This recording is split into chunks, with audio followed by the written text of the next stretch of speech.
बच्चा समझदार हो गया है और अपनी जिम्मेदारी खुद उठा सकता है। इस शहर में ट्रायल वेडिंग का चलन है। ये लिव इन रिलेशनशिप से अलग होता है। जब भी लड़का और लड़की अरेंज मैरिज करने के बारे में सोचते हैं तो शादी से पहले कुछ दिन वो एक साथ रह सकते हैं। इस दौरान वो पति पत्नी की तरह रहते हैं। ट्रायल वेडिंग के बाद अगर वे अलग होना चाहते हैं और उनके बच्चा पैदा हो जाता है तो वो बच्चा कम्युनिटी को सौंप दिया जाता है, जहाँ अन्य पेरेंट्स उसे अडॉप्ट कर सकते हैं। लीमा में आपको कई तांत्रिक भी देखने को मिल जाएंगे। दोस्तों, दुनिया में कई शहर अपने आप में बेहद ही विचित्र हैं। नॉर्थ अमेरिका के राज्यों और देशों के बारे में तो बहुत लोग जानते हैं, लेकिन साउथ अमेरिका के बारे में लोग आज भी अनजान हैं। आज हम आपको एक ऐसे शहर की सैर पर लेकर जाने वाले हैं जहाँ पर सबसे ज्यादा तांत्रिक नजर आएंगे। एक ऐसा शहर जहाँ सड़कों पर लोग खुलेआम ड्रग्स बेच रहे हैं। यहाँ पर शादी से पहले एक ट्रायल वेडिंग होती है जिसमें लड़का और लड़की साथ रह सकते हैं। एक ऐसा शहर जो अपनी प्राचीन धरोहर और संस्कृति के लिए जाना जाता है। इस शहर में आपको काफी हद तक इंडियन वाइब्स महसूस होगी। हम बात कर रहे हैं पेरू की कैपिटल सिटी लीमा के बारे में।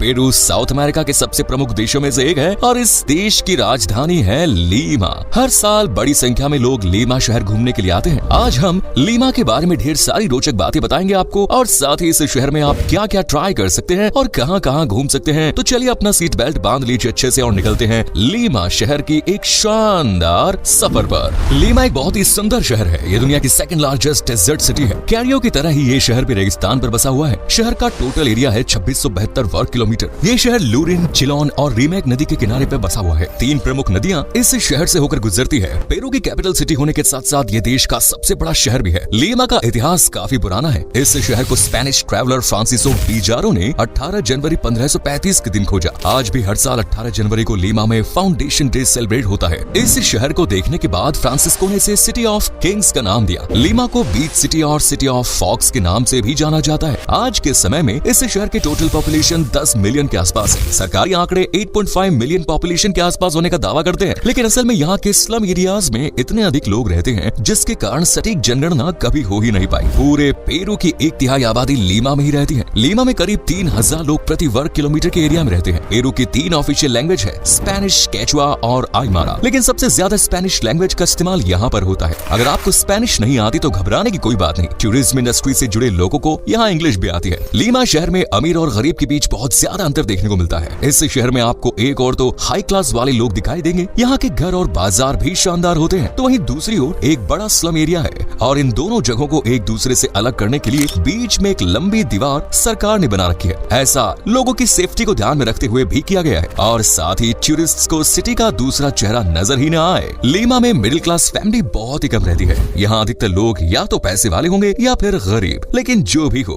ये एक बहुत ही खूबसूरत शहर है। एक लंबी कोस्ट लाइन इस शहर में मौजूद है। इस कारण ढेरों बीचेस भी यहाँ बने हुए हैं जहाँ आप कुछ दिन आराम से रिलैक्स कर सकते हैं। दोस्तों, लीमा एक बेहद ही रोमांटिक सिटी है। हर साल कपल्स एक दूसरे को प्रपोज करने और शादी के बाद अपना हनीमून मनाने के लिए यहाँ आते हैं। आपको जानकर हैरानी होगी कि यहाँ का बच्चा भी रोमांस करना जानता है। स्कूल में ही बच्चे गर्लफ्रेंड और बॉयफ्रेंड्स बना लेते हैं। लोग खुले विचारों के होते हैं और शादी के बाद अक्सर युवा अपने माता पिता से अलग रहने लगते हैं। यहाँ पर इसे गलत नहीं समझा जाता, बल्कि माना जाता है कि अब पूरे नॉर्थ और साउथ अमेरिका में सबसे ज्यादा तांत्रिक इस देश में पाए जाते हैं। यहाँ पर लोग अंधविश्वास में काफी विश्वास रखते हैं। साल 1973 में लीमा में जेल में बंद कैदियों को मिर्च देना बंद कर दिया गया था। ऐसा माना गया था कि मिर्च के कारण कैदियों में कामुकता बढ़ती है। इसे रोकने के लिए मिर्च और मसाले ना देना ही बेहतर होगा। लीमा के लोग मौज मस्ती वाले मिजाज के माने जाते हैं। यहाँ हर वीकेंड लोग पार्टी करते हैं। पार्टी के दौरान बिस्को ड्रिंक का सेवन सबसे अधिक होता है। यहाँ हर कैफे, रेस्टोरेंट और बार में आपको ये ड्रिंक मिल जाएगी। बिस्को लीमा की एक लोकल ड्रिंक है जो अंगूर से तैयार होती है।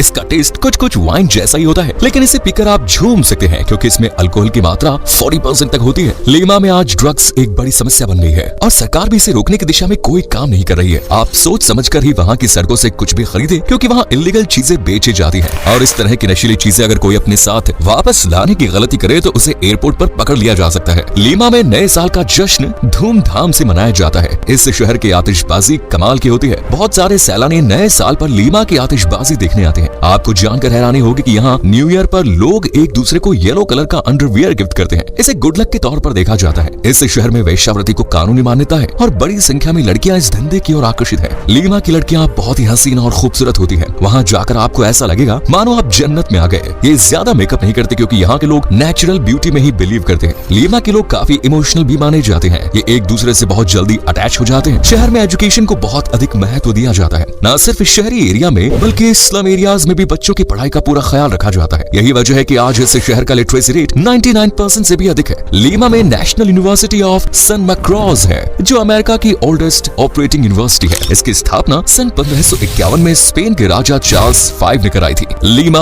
आज एक फैशन कैपिटल के तौर पर भी अपनी पहचान बना रहा है। इस शहर में रोजाना नए फैशन और ट्रेंड शुरू होते रहते हैं। इस शहर के फैशन को बाद में पूरे लैटिन अमेरिका में कॉपी किया जाता है। लीमा की गिनती कभी ना सोने वाले शहरों में होती है। आधी रात को भी यहाँ सड़कों पर अच्छी चहल पहल देखने को मिल जाएगी। लीमा टूरिस्ट के लिए एक सेफ डेस्टिनेशन माना जाता है। असल में यहाँ पर पुलिस के साथ साथ मिलिट्री के जवान भी सड़कों पर पेट्रोलिंग करते नजर आते हैं। इस शहर में लोग स्पोर्ट्स खेलना भी काफी पसंद करते हैं। खास तौर पर फुटबॉल के लिए लीमा के लोगों के बीच एक अलग ही पागलपन देखने को मिलता है। लोग फुटबॉल के लिए क्रेजी रहते हैं। साल 2019 में लीमा में पैन अमेरिकन गेम्स का भी आयोजन किया गया था। लीमा में ब्लैक वल्चर्स की मात्रा काफी अधिक है। आपको आसमान में दिन भर वल्चर्स उड़ते नजर आ जाएंगे। इन वल्चर्स से शहर के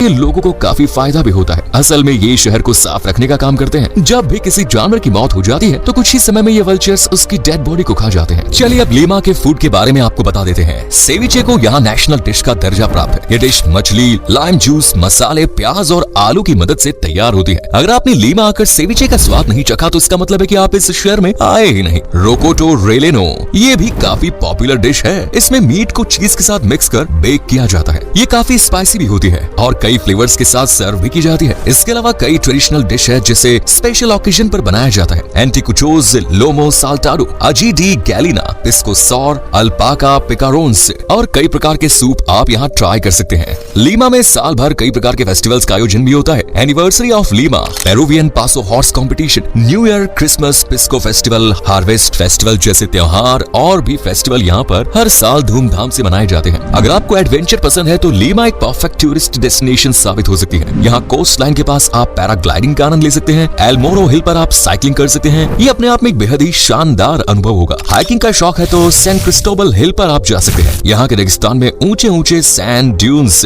जहाँ आप सैंड बोर्डिंग का आनंद ले सकते हैं। पोलोमिनो आइलैंड पर आप स्विमिंग के लिए जा सकते हैं। कई प्रकार की वाटर बीच किनारे पर रिलैक्स कर सकते हैं। शाम के समय मिराफ्लोरस के किनारे आप वॉक करने का और सनसेट देखने का भी अलग ही मजा है। बेहद ही खूबसूरत सनसेट का नजारा आप यहाँ पर देख सकते हैं। लीमा में घूमने और एक्सप्लोर करने के लिए भी और भी बहुत कुछ है। करल आप एक दिन विजिट कर सकते हैं। ये अमेरिका की सबसे पुरानी सभ्यताओं में से एक है। हालांकि ये जगह लीमा से थोड़ी दूर पर है। अगर कुछ अलग देखना चाहते हैं और मजबूत दिल वाले हैं तो कटाकॉप्स कलेक्शन देखने आप जा सकते हैं। कमजोर दिल वाले लोग इस जगह पर जाना अवॉइड ही करें। हुआ का पुकलाना और पचाकम रूइंस एक ऐतिहासिक जगह है। एक समय पर यहाँ कई मंदिर, पिरामिड्स बने हुए थे, लेकिन आज यहाँ सिर्फ खंडहर ही बचे हैं। लेकिन ये खंडहर भी अपने आप में काफी इंटरेस्टिंग है। अगर आप लीमा जाएं तो प्लाजा दी आर्मोस को अपनी विश लिस्ट में जरूर शामिल करें। ये जगह यूनेस्को की वर्ल्ड हेरिटेज साइट्स की सूची में भी शामिल है। लीमा में chapel our lady of the rose का नाम चर्च है, जो दुनिया के सबसे छोटे चर्चेज में से एक है। इन सब के अलावा लीमा से कुछ घंटों की दूरी पर वर्ल्ड फेमस मच्चू पिचू और नजका लाइन्स भी मौजूद है। इसके अलावा भी लीमा में घूमने लायक ढेरों जगह है। लीमा दक्षिणी गोलार्ध में स्थित है। इस कारण आपको यहाँ का मौसम का मिजाज अलग ही देखने को मिलेगा। यानी कि अप्रैल से अगस्त के बीच यहाँ ठंड रहती है और दिसंबर जनवरी में यहाँ का मौसम गर्म। इसीलिए अगर आप लीमा घूमने की प्लानिंग कर रहे हैं तो यहाँ के मौसम के बारे में अच्छे से पहले जानकारी ले लें। लीमा जाने के लिए भारतीयों को पेरू की वीजा की जरूरत पड़ेगी। अगर आपके सभी डॉक्यूमेंट्स पूरे हैं तो वीजा आसानी से मिल जाएगा। लीमा में चलने वाली करेंसी पेरुवियन सोल है। ये शहर अमेरिकन और यूरोपियन कंट्रीज की तरह बहुत ज्यादा महंगा नहीं है। अगर आप एक बजट ट्रिप प्लान करना चाहते हैं और कुछ अलग देखने का शौक रखते हैं तो लीमा के बारे में विचार कर सकते हैं। तो दोस्तों ये थी लीमा के बारे में पूरी जानकारी। उम्मीद है आपको ये जानकारी पसंद आई होगी। आपको लीमा के बारे में कौन सी बात सबसे ज्यादा मजेदार लगी? अगर आपको मौका मिले तो क्या आप लीमा जाना पसंद करेंगे? हमें कमेंट सेक्शन में जरूर बताएं। फिर मिलेंगे नई वीडियो।